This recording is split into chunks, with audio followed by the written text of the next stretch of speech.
suis journaliste et écrivain du vin. Je suis l'auteur d'un guide qui s'appelle Fémivin, qui paraît depuis plusieurs années en France chez Michel Lafon.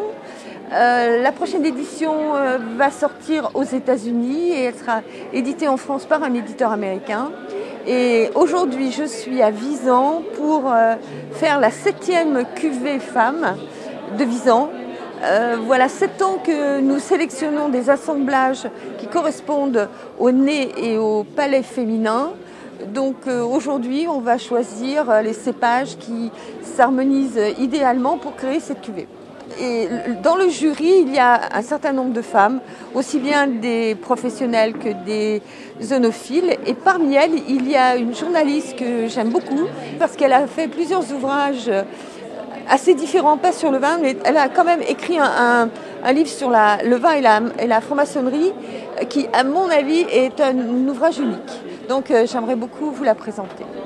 Alors je crois qu'Isabelle vous en a déjà parlé. Moi je m'appelle Magali Aimé, je suis journaliste et j'ai écrit un bouquin sur la symbolique de la vigne et du vin.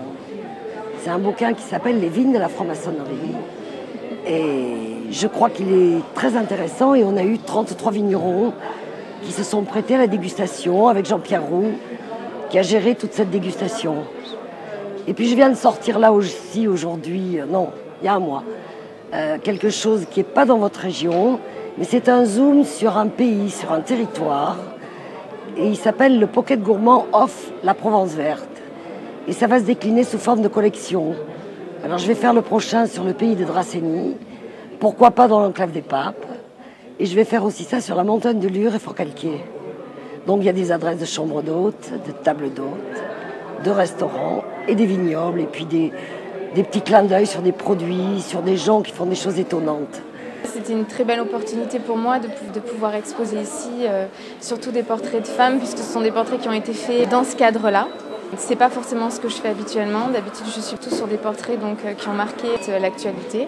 Ce sont des portraits qui sont réalisés avec de l'acrylique. Ce sont des coulures, beaucoup de coulures, sur toile en coton d'assez grand format. Là, c'est les plus petits formats qui sont présentés.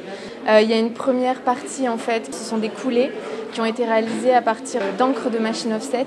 J'aspire en fait à partir à l'étranger pour pouvoir avoir une carrière artistique un peu plus importante parce qu'en France, on est un peu bloqué.